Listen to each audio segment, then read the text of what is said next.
welcome from the CNBC studios here in London. I'm Emma Crosby, your host for today's celebrations, and I'm delighted to welcome you to the 2021 EY World Entrepreneur of the Year Award Show.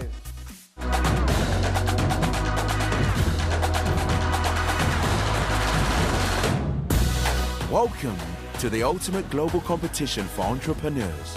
Today, we will discover the people who are reframing our future. EY celebrates the best of these unstoppable entrepreneurs from across the globe who step up to answer the world's biggest challenges.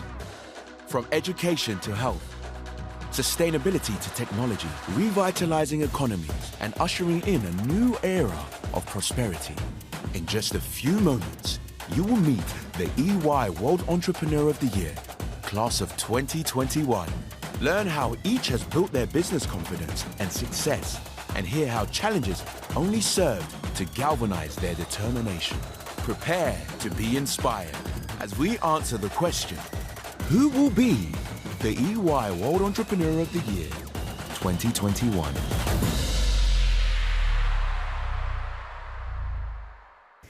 Now, over the last 12 months, EY has been searching the globe to find the very best entrepreneurs, those intent on reframing our future. We'll soon be meeting the class of 2021. These are the entrepreneurs from around the globe who've won their local competition and today are in the running to win this year's coveted title of EY World Entrepreneur of the Year. Over the next 30 minutes, we're going to find out more about what drives these people who drive our world forward. First, though, let's say a quick hello to Carmine DiSibio, EY's Global Chairman and CEO, and also Nicola Mitchell, EY's Global Entrepreneurship Leader, who are both joining us today from the CNBC NASDAQ studio in Times Square, New York City. Hi there. Hello, Emma. Thank you so much. We're so excited to be with you today to celebrate the power of entrepreneurship across the globe. The class of 2021 are an incredible group of entrepreneurs. The judges have a tough time this year. I can't wait to open the envelope to find out who the winner is. But first, we have a very special announcement to make, a new award for social entrepreneurship. And it's my absolute privilege to announce that the very first recipient of this award is His Royal Highness, the Prince of Wales. This award recognizes the tremendous social value created by His Royal Highness's many initiatives, including the Prince's Trust, business in the community, and more importantly, the exciting progress of the bold Global Sustainable Markets Initiative.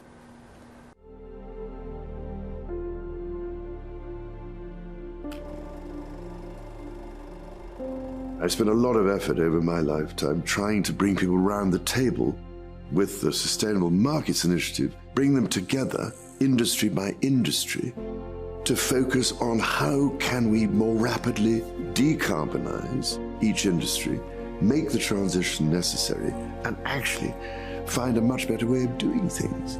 Everything in nature is a finite resource. We have to make a real integrated global effort. There is a better world out there. We can operate our industries far better.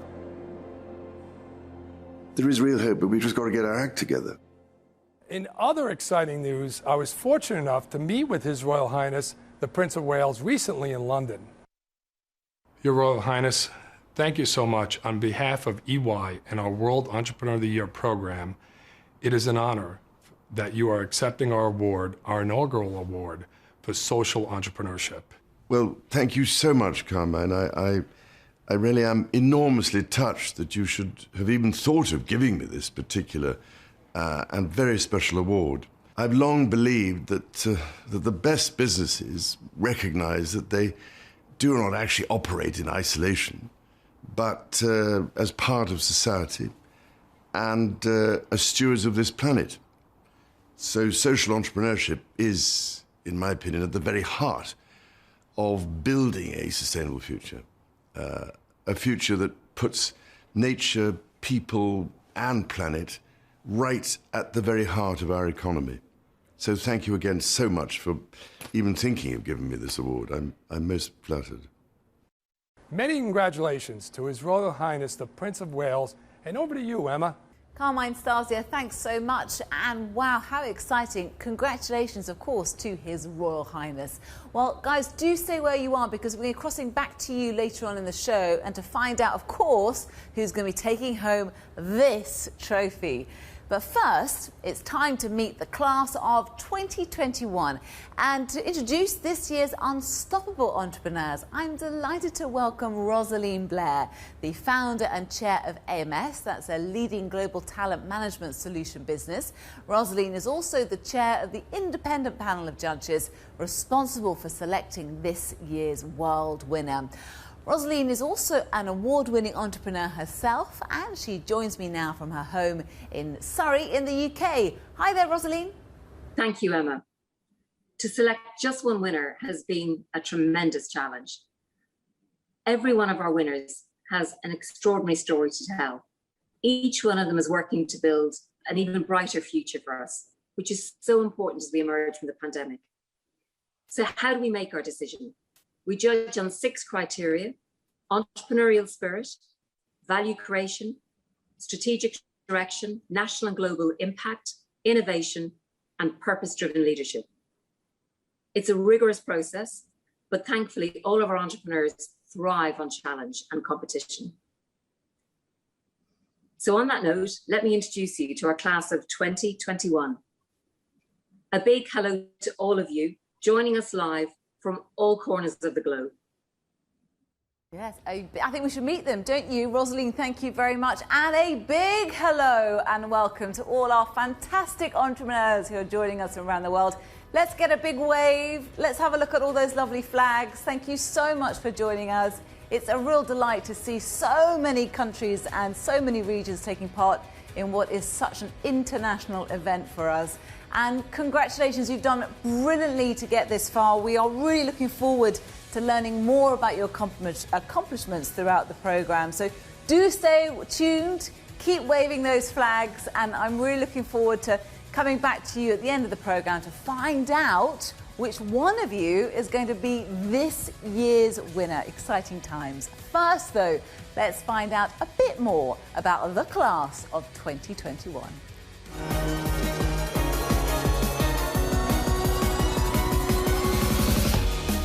Our first group of Unstoppables passionately believes in educating people towards a better way of life. They've turned that belief into sustainable businesses that benefit their communities and the wider world. David Young founded Green Monday in Hong Kong with a mission to get people to go meatless on Mondays. Despite initial skepticism, they succeeded and went on to found Green Common, a one-stop plant-based grocery, food and beverage store, and then food technology innovator OmniFoods. They are now set to open in over 20 places across the globe and go from 20,000 to 40,000 outlets worldwide. But for David, the real long-term value is empowering people to help reduce emissions in a meaningful way. It's not just a passion, but a responsibility. Next, 3 entrepreneurs who started with a shared vision that education needed a radical shake-up. They founded Algebra, an innovative, immersive teaching system designed to inspire students of all ages to become leaders who are highly employable. Education isn't just for the beginning of your life. Algebra is now one of the most important educational partners of some of the biggest tech companies in the world.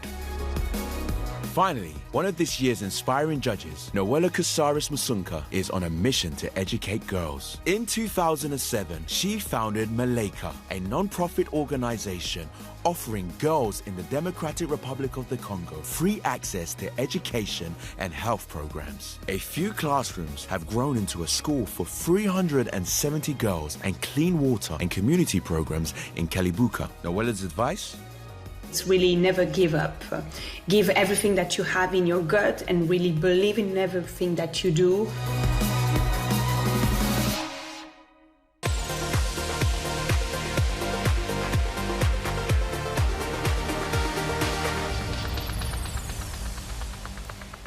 build on that theme now and discuss further, because I am delighted to say I'm joined now by 3 of this year's entrepreneurs.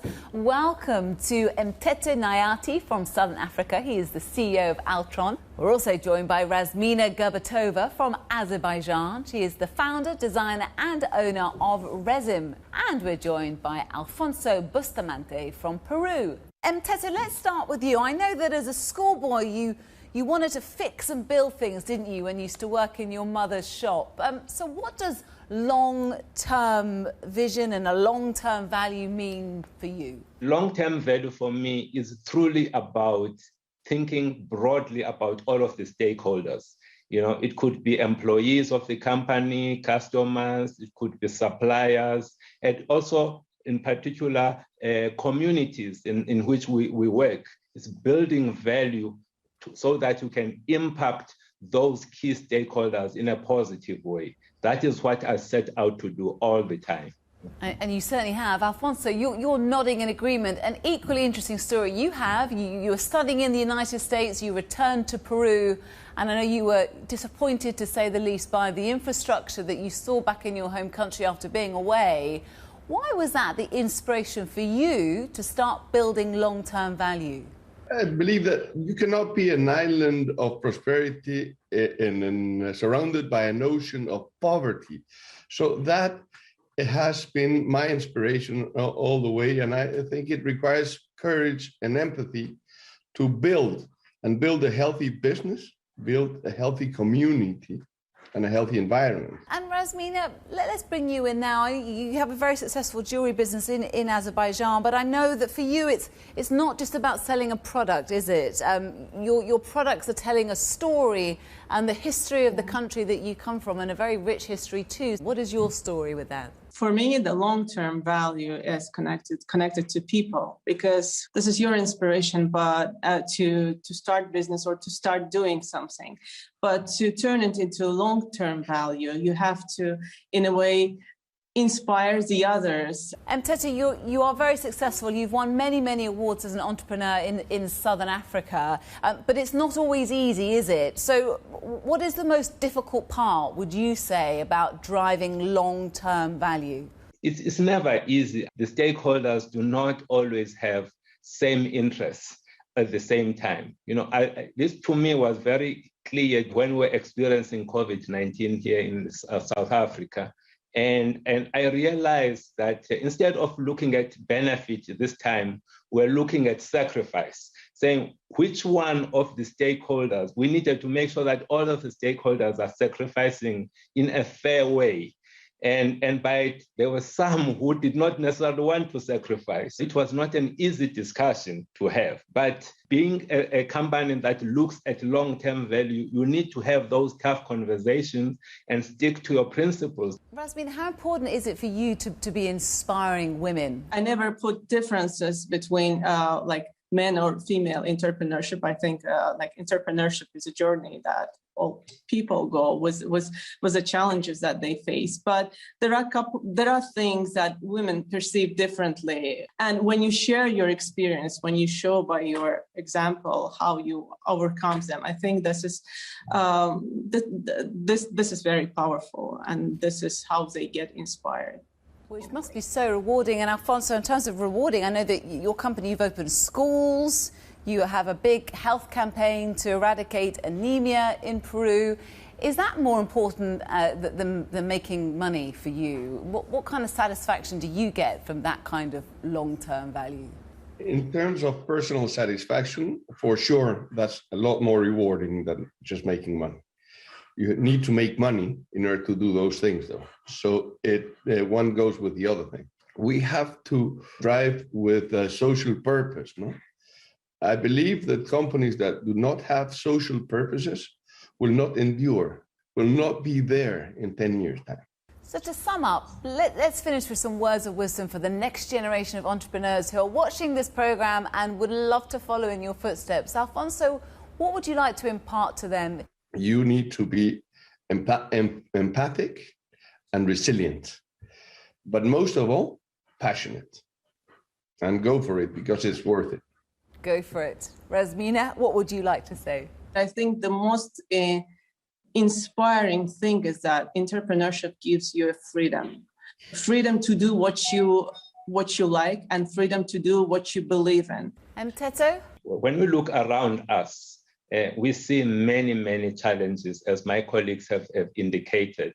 But I must say that as an entrepreneur, we need to see them as opportunities for us to make a difference, for us to solve problems, for us to make a positive impact in the world around us. Well, Alfonso, Rasmina and Teto, thank you so much and the best of luck in the competition.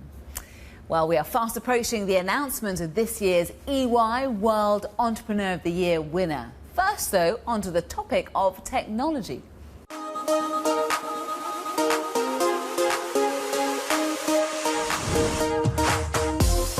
The next group of unstoppables has harnessed technology and true determination to create world-changing businesses. Founded in Ireland by Nicola Mitchell, Life Scientific develops crop protection products for farmers and growers. Nicola's 80-strong team has their sights set on becoming the biggest disruptor in the industry. Her secret ingredient? The freedom. We've kind of unshackled the creative process. We're giving people permission to think on their own feet. Dr. Hongson established Merle Automation Corp with a vision to transform manufacturing through automation, convincing skeptical manufacturers needed a determined mindset. Entrepreneurs means you have to adapt to the environmental change. That mindset has strengthened the technological backbone of Taiwan. Henrik Badin and his company Voasa convert biomass and waste into valuable resources and generate clean energy. Now, cruise ships on every ocean use Vo, and fish farmers, public utilities and other industries have followed. We aim to become sort of world leader in circular economy and industry decarbonization. EY Entrepreneur of the Year alumna and esteemed judge Susan Chong is the founder and CEO of GreenPack. Now a multi-million-dollar sustainable packaging company, customers were initially reluctant, more concerned with cost than the environment. Susan persisted and was the first female entrepreneur recognized by the World Economic Forum for leadership in the circular economy. Believe in yourself, dream big, and then be relentless in your mission.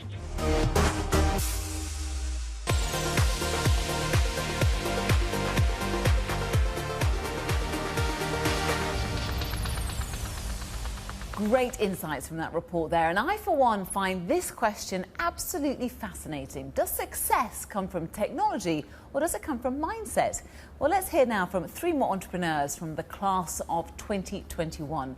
Welcome back first to Henrik Badin from Norway. We just saw Henrik in that film. He, of course, is the CEO of Vow. Also, a warm welcome to Eugenio Pace from Argentina, the co-founder and the CTO of Auth0. And hello to Kamarul Mohammed from Malaysia. Kamarul is the founder and the CEO of Aerodyne Group. I know that you're all technology masters and successful entrepreneurs. So, Henrik, let's start with you first. How much of your success comes from tech know-how or entrepreneurial mindset? Technology is, of course, important. I'm an engineer, but I would say that mindset is very important. You know, always remembering the bigger why you have for your business. And for me and for my team, it's all about preventing pollution and finding solutions to mitigate climate change. And of course, also the fact that you need to convince others, capable of convincing your colleagues, capable of convincing your clients on this greater idea. Eugenio, let's come to you now. I mean, you say you're a problem solver. You have a huge curiosity of the world, and of course you're a tech mastermind as well. Is any of those that you put a preference on in terms of becoming successful? I think Henrik put it in really good terms. I think of technology as an enabler of great ideas, as an accelerator for ideas, as a means to a bigger end. But our company would not be possible today without technology. You know, like what we're doing right now would not be possible without technology. So I think we're really scratching the surface on what human potential can do, and how technology can enable that. And Kamarul, two huge passions for you are IT And aviation, of course, that's why you have such a successful business. But you also have this very strong entrepreneurial desire. Is it a combination or one in particular that's led to your success? Success is about having the right mindset. Technology is only the enabler. It in itself will not be able to bring success. So it's the drive that we have. It's the mindset that we have that will actually drive it towards success. I would love to hear what you think your greatest success or innovation is to date. Eugenio, do you have an example? Yes. So we founded the company with a remote and distributed mindset. We figured that talent, it was all over the world. And so we decided to hire for talent, for time zone, and for zip code in that order. Of course, in retrospect, it was a brilliant move. We couldn't foresee a global pandemic that will lock us down in our homes, but we've been practicing for that for 8 years, and so it's clearly been a mindset thing. Kamarul, I want to kind of close with a final question to all three of you, but Kamarul, let's go to you first. How do you create a culture of innovation within your company? I know, Kamarul, you've talked about the need to innovate, not imitate. Yeah, I think our ethos is that innovation cannot happen without taking risks. You need to take risks. You need to be creative. You need to be able to make mistakes. The company must recognize this as well. So in our company, at Aerodyne, we actually encourage, we provide, or rather we put system in place that promote innovation. Henrik, you've talked in the past about collaboration being very important. It is, I would say that culture of innovation is actually a culture of collaboration, when, great things happen when great people meet. And Eugenio, a final word from you, if you don't mind. I know you've talked in the past of leading by examples. So how do you create a culture of innovation within your firm?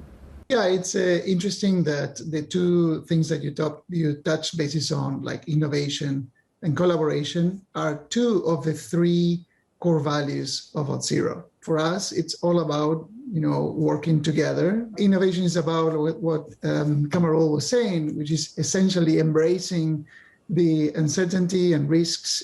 And the final one, which is back to maybe what you're saying, it's about care, because it's only when you have purpose, when you're doing something that it's meaningful, is when we don't care so much about how much hours we put into something or how difficult something was. If it was meaningful, it was worth it. Thank you very much. We appreciate your time and the best of luck in the competition later. Henrik, Eugenio and Kamarul, thank you. Now, with the global pandemic, healthcare systems and providers around the world came under pressure like never before. Let's hear now from some more inspiring entrepreneurs.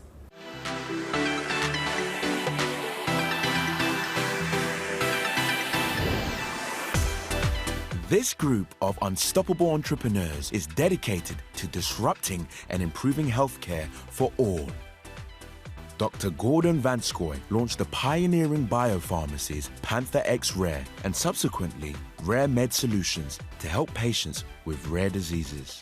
To break down barriers and speed access to life-saving medications for those individuals who have persevered and struggled with rare and devastating diseases is what RareMed and Panther Rare are all about. Pedro Bueno was the CEO of DAZA when his father's death made him determined to make healthcare more patient-centered. Today, he has transformed DAZA into Brazil's leading healthcare services company, taking care of more than 20 million Brazilians each year. I believe entrepreneurs not only have the skills and resources, but also the extraordinary ability to embrace the uncertainty of innovation to create a better future.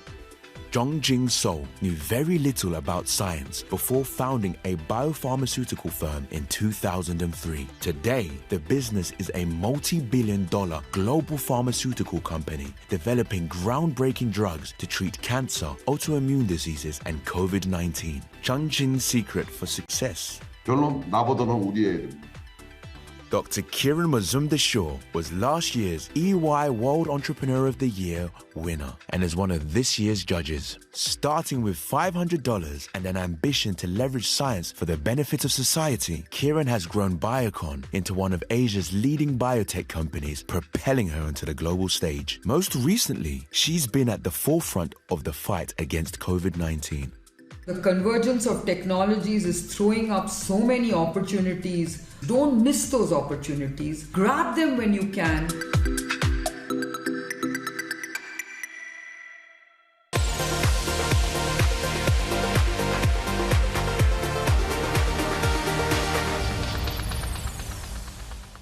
So a huge thank you to all the entrepreneurs we've heard from today for their great insights and, of course, for sharing their journeys with us. We've really, really enjoyed it. But now it is the moment that we have all been waiting for. It is time now to reveal the 2021 EY World Entrepreneur of the Year winner. So let's welcome back the class of 2021. Our finalists rejoin us now. Nice big wave again. Hi, everyone. I hope you're excited. The best of luck, because this is the moment that we've all been waiting for.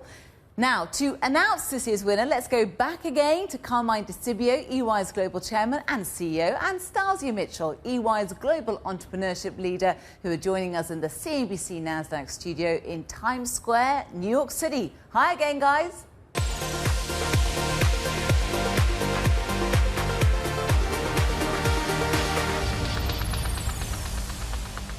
Thank you, Emma. As we've seen, the class of 2021 are unstoppable in their ambitions to make a better world.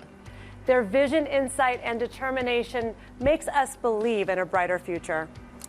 Totally agree, Stasha. It's been great to bring these incredible entrepreneurs together and share their stories with people all over the world. You are truly inspirational, and I can't wait to see what you do next. But only one can take home the trophy. So let's find out who this year's winner is. And the 2021 World Entrepreneur of the Year, EY's World Entrepreneur of the Year, winner is from South Korea, Jung Jin Seo from the Celltrion Group. Congratulations and celebrations! Woo!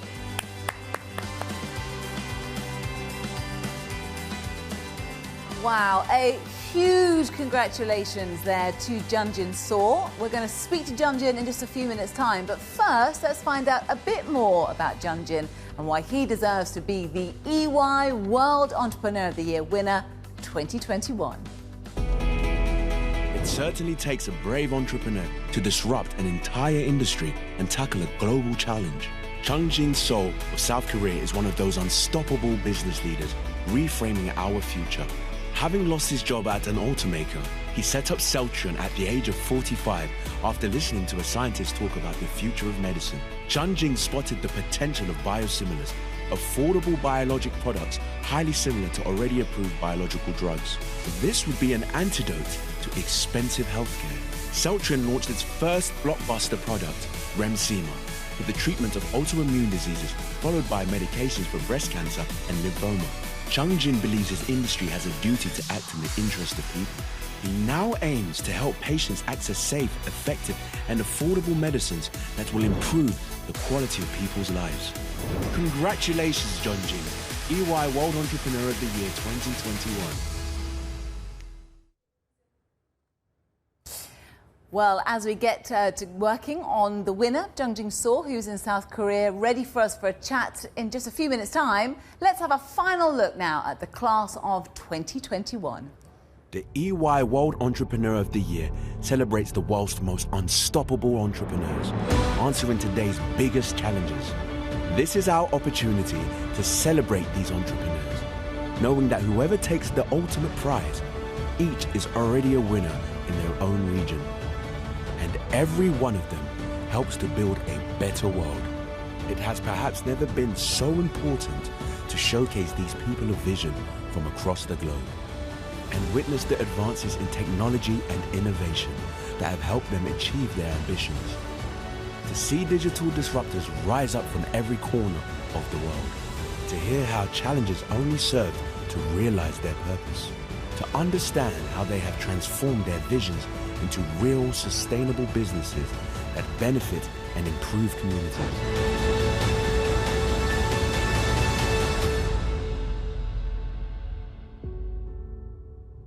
And again, many congratulations to all our finalists this year. But let's cross live now to South Korea and speak to our winner, Jung-Jin Seo, who of course is in South Korea, as I've just mentioned, the honorary chairman of Celltrion. And Jung-Jin, many congratulations. It's great to talk to you today. What does winning this competition mean for you?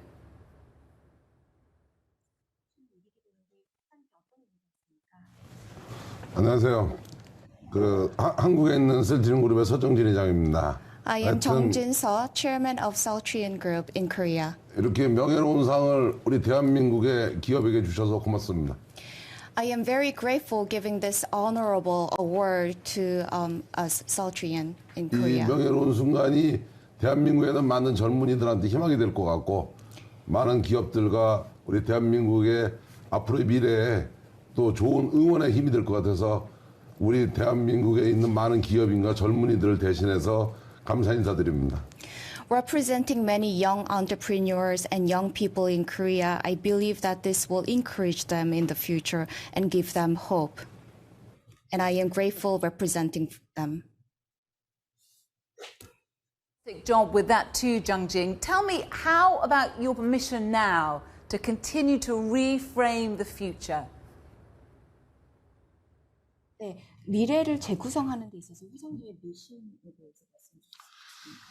우선 대한민국의 케이스를 말씀을 드리겠습니다. 빨리 따라와. I would like to share with you a story from Korea. 대한민국은 한국 전쟁 이후에 최고로 가난한 나라였습니다. After the Korean War, Korea was one of the poorest country in the world. 그때는 모든 국민들과 국가의 과제가 잘 사는 나라를 만드는 거였습니다. And everyone from Korea was, their mission was to make this country a livable place. 그 다음에는 대한민국이 모든 국민들의 인권이 존중받는 민주주의 국가로 발전하는 거였습니다. And our next goal was to make this country where human rights are granted and protected. 대한민국의 모든 젊은이들이 기회를 공평하게 받고 모든 사람들이 희망과 꿈을 가지고서는 하루하루를 열심히 살 수 있는 에너지가 충만한 나라로 바뀌는 세 번째 과제를 도전한다고 생각합니다. And I believe we are now in a third stage of our dream to make this country energetic for young people to have fair chance, hope and dream.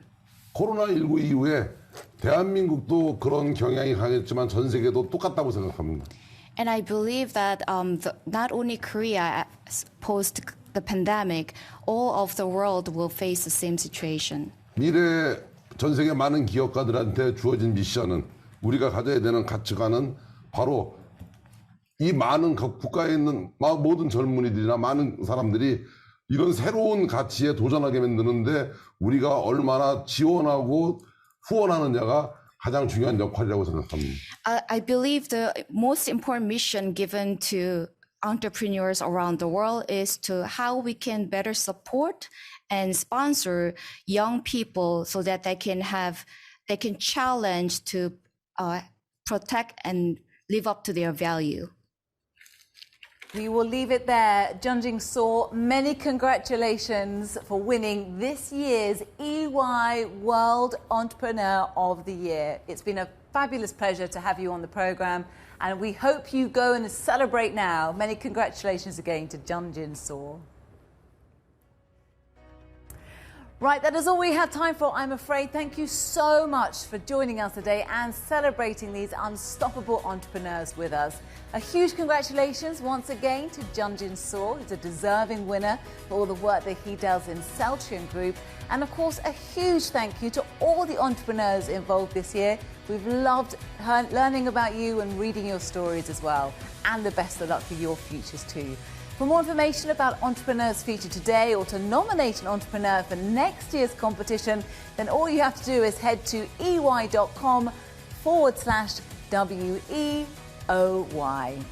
Well, as I said, that is it for this year. Do take care of yourselves and we'll see you again next year. Bye for now.